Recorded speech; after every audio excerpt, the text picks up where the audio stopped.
টানা কয়েকদিনের বৃষ্টিপাতে চাঁদপুরের বাজারে কমেছে মাছের সরবরাহ। সপ্তাহের ব্যবধানে দাম বেড়েছে চাষকৃত মাছের।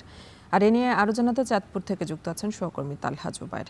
তালহা, টানা বৃষ্টিপাতে মাছের বাজারের প্রভাব কেমন পড়েছে আর বাজারে বিক্রিবাট্টা কেমন হচ্ছে জানাবেন। আজকে সকাল থেকে কিন্তু বৃষ্টি হচ্ছে চাঁদপুরের আকাশ জুড়ে।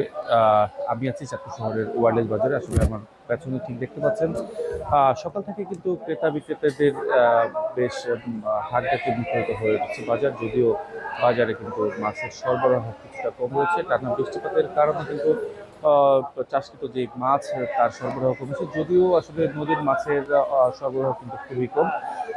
আমি কথা বলেছিলাম ব্যবসায়ীদের সাথে, তারা যেটা বলছেন, যেহেতু কয়েকদিন যাবৎ বৃষ্টি হচ্ছে, যার কারণে কিন্তু মাছের যে সরবরাহ তা কিন্তু কমেছে। বিশেষ করে বিভিন্ন জলাশয়ে যেই চাষকৃত মাছ আছে তা কিন্তু আসলে ধরার ক্ষেত্রেও তাদের কিছুটা বিড়ম্বনায় পড়া লাগছে।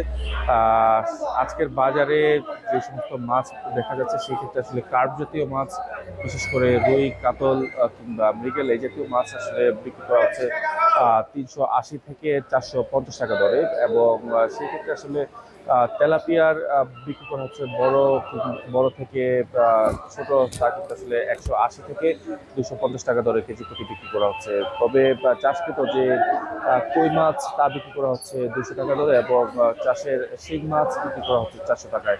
এদিকে আসলে মৌসুমের শুরুর পর থেকে কিন্তু চাঁদপুরের ইলিশের দাম কিন্তু অনেক আকাশ ছোঁয়া দামে বিক্রি করা হচ্ছে।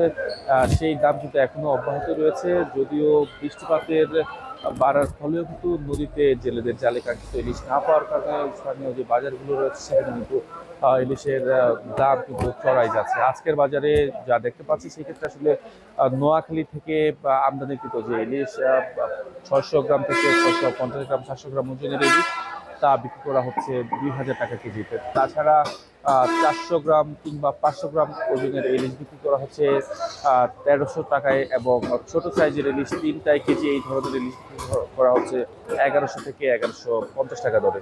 আসলে ব্যবসায়ীরা বলছেন, যদি ইলিশের মাছের সরবরাহ যদি স্বাভাবিক হয় তখন আবার দাম নিয়ন্ত্রণে চলে আসবে বলে তারা বলছেন। সবকিছু মিলিয়ে এই ছিল আমার কাছে চাঁদপুর থেকে মাছ বাজারের সবশেষ। চাঁদপুরের মাছের বাজার নিয়ে জানাচ্ছিলেন সহকর্মী তালহা জুবায়ের।